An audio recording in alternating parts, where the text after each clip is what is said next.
Hello and welcome to Always Bored, Never Boring. Today I am looking at a review copy of the fantastical funny game of murderous muggers and violent villains, Dark Deeds, published by Modiphius. And I'm going to begin this video with a confession.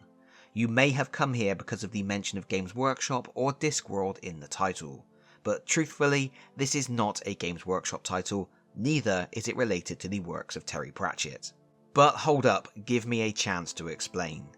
Games Workshop do Discworld is how I describe this game, and for very good reasons. Firstly, this game is from the creative minds of well-respected Games Workshop alumni.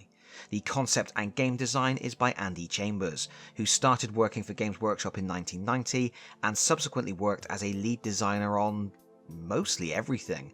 Warhammer Fantasy, Warhammer 40k, Epic 40k, Necromunda, Space Hulk, Gorka Morka, Battlefleet Gothic, and dozens of supplements and sourcebooks. He was assisted in the design of Dark Deeds by Ryan Miller. He is the founder of Sabertooth Games, a now defunct subsidiary company of Games Workshop that created the Lord of the Rings collectible miniatures game and the Horus Heresy card game, and he has since had a hand in the development of the Disney Lorcana card game. And this game is beautiful, and that's thanks to the art and design of Mark Gibbons, who has produced countless pieces of art for Games Workshop. And as for the Discworld reference, well, if you had told me this game was intended to be set in Ankh-Morpork, with members of the Thieves Guild battling it out under the less than watchful eye of the City Guard, I wouldn't have been surprised. The humour, the art style, the theme, this is Discworld with the serial numbers filed off.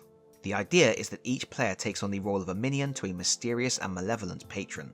This patron wants to sow the seeds of discord, upset all the apple carts, and nick the apples while they're at it. They do this by setting their minions the task of completing dark deeds, pitting them against each other to be crowned the patron's favourite. Of course, these deeds are not always easy to complete, so the minions may need to mug a few people to equip themselves with powerful weapons and tools. Then there are those pesky guards, whose noses you are going to have to break if they insist on sticking them in your business. But even a villain as powerful as the unnameable patron has dangerous enemies, and they aren't going to go down without a fight. At the start of the game, you place the street board in the centre of the table. This is the bustling heart of the city, where your marks will be at their most vulnerable. Place the suspicion tokens within easy reach next to the board, along with the dice. Next, shuffle the deck of Dark Deed cards and deal 2 to each player. These represent the initial tasks the patron has set them. Then shuffle the deck of plot cards and deal 3 to each player. These are the tricks and schemes the minions can employ to further their goals. Once players have their initial allocation of cards, shuffle the remaining Dark Deeds and plots together to form a tavern deck, place it at the top of the street board, and reveal the first 2 cards, leaving space at the end for a discard pile. There are also 3 loot decks, for artisans, clerics, and merchants.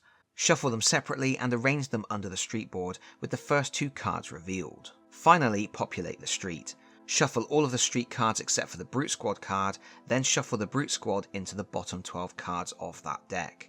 The arrival of the Brute Squad signals the game is coming to an end, so shuffling them into the bottom of the deck means you know roughly when the game will finish, but not exactly. Place the street deck on the street board and reveal the top 6 cards, placing them in the open street spaces. Select a player to go first and give them the most suspicious token. You are then ready to play. Each player in turn will complete 3 phases: hit the street, visit the tavern, and take stock. In the hit the street phase, the player must choose a target for this round's dastardly deed. They can choose to mug a citizen or kill a guard or nemesis, and they can choose their target from any of the revealed street cards on the board. Later in the game, players may have cards in front of them, and they are also valid targets.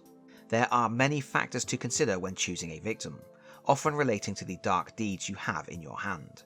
Sometimes one of your dark deeds will indicate you need to assassinate a specific nemesis. Sometimes your patron may have determined you should be arrested for some reason, or you need to create a distraction, which means you are going to want to agitate some guards to make them chase you. Sometimes only the best loot will do, and you will be expected to rob a high-value citizen. But sometimes your decisions won't be based on dark deeds at all. Maybe there is a special piece of artisan's loot you would like to steal, so you are going to mug the first artisan you see. Or maybe you have one too many guards watching you, and it's time to teach them a lesson. A really heavy lesson, delivered forcefully to the back of the head. Finally, your decision will be partially determined by how easy it is to get to your target. If you want to target someone in the street, you will first have to sneak past any guards who are chasing you, plus any guards who are positioned to the right of your target in the street. For example, if I wanted to target this artisan, I would first have to sneak past 2 guards. You enter the street on the far right, and you sneak past the guards in the order they appear on the board. Meanwhile, if you would like to target a nemesis who is chasing you, you will first have to sneak past any guards who are also chasing you.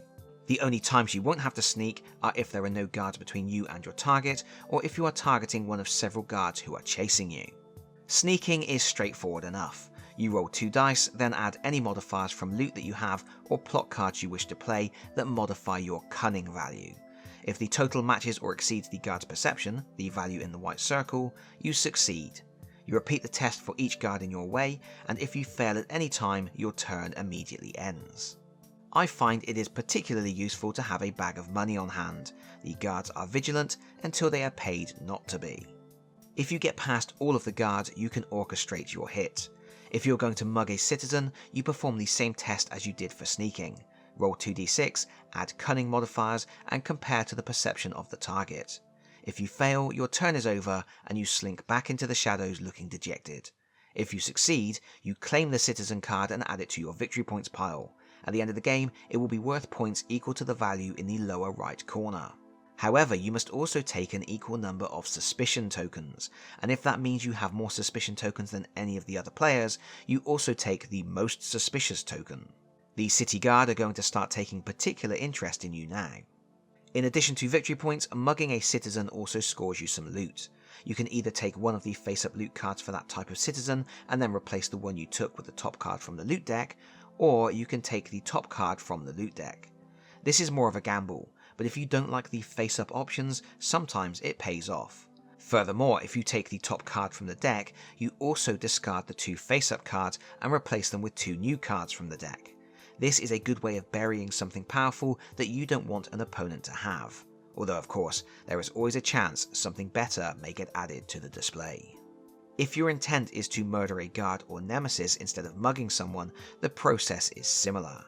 First, you sneak past any guards in your way, and then you attack your target by rolling 2 dice, adding any loot modifiers that affect your strength, not cunning, and playing any other plot cards you would like. The total is compared to the target's defense. If you succeed, the card is added to your victory point pile, and you take suspicion tokens equal to that value. If you fail and you are attacking a guard, you gain 1 suspicion token, and that guard will start chasing you. You place the guard in your play area, and you are now at risk of being arrested. If you fail and you are targeting a nemesis, the big meanie just laughs at you. There are no additional consequences, you just aren't important enough to worry about. Having succeeded or failed in taking down your mark, it's time to move on to Phase 2, Visit the Tavern, the best bit of any job well done.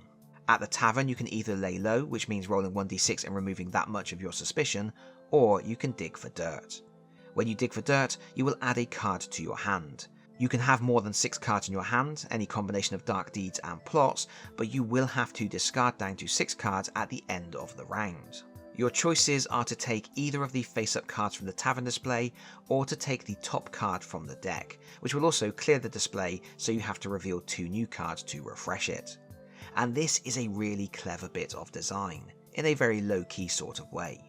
Remember, the tavern deck contains plot cards and dark deeds, and the backs of the cards are different.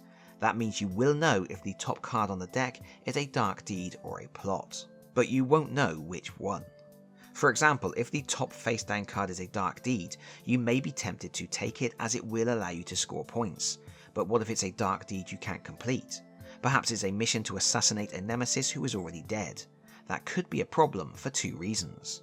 Firstly, you can never discard a dark deed once you take it. It's just going to sit there clagging up your hand. Secondly, any dark deeds in your hand at the end of the game are worth negative points. Conversely, what if you take one of the face-up cards from the display, and then the dark deed you draw to refill the display is something really good that another player can take advantage of? Sometimes you will take the top card from the deck regardless, just because there are 2 good cards in the display, and whichever one you would take would leave something really useful for the next player that you would rather they didn't have. Sometimes you will take the top card from the deck simply because it is a secret piece of information. You will know what that card is, but nobody else will. And of course, sometimes you will take one of the face-up cards simply because it's the safe, reliable option and you will get exactly what you expected. The downside being, everybody else at the table will see which card you are adding to your hand and will be able to use that information against you later on. It's not a huge amount to think about, you won't puzzle over the decisions for any length of time, but it's just enough of a twist to make it more interesting than simply selecting a card from the display. And after all that, it's time to take stock. In this phase, you first check to see if you are arrested. If you have 10 or more suspicion and there is at least one guard in front of you, then you get collared. You must discard all of your loot cards as you desperately bribe the guards, but then you discard all of your suspicion tokens and all of the guards that were chasing you, and then you can continue as normal. Next, you advance the street. If there is a card in the last space, farthest to the right, it will leave the street. If it's a citizen, they are discarded. Somehow, in this city of thieves and cutthroats, they got home safely. If it's a guard, they will start chasing the player who is currently the most suspicious.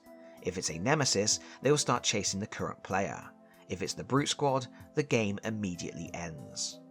Being chased by a nemesis, incidentally, isn't such a bad thing. They don't immediately cause any problems, and several dark deeds require you to offer nemesis, so sometimes they are useful to have following you around. The downside is, if they are still chasing you at the end of the game, they are worth negative points. After clearing the last space, all of the other cards in the street move up to fill any gaps, and then if the brute squad aren't in play, you draw more cards to fill the empty spaces at the back. Finally, the current player discards down to 6 cards, bearing in mind that they are not allowed to discard dark deeds, and the next player takes their turn. It's important to note that in each of the 3 phases of a player's turn, hit the street, visit the tavern, and take stock, they are allowed to complete 1 dark deed if they fulfill the criteria for success at that time. For example, if they are charged with slaying a particular nemesis and they kill that nemesis in the hit the street round, they can complete that dark deed, adding the dark deed card to their scoring pile.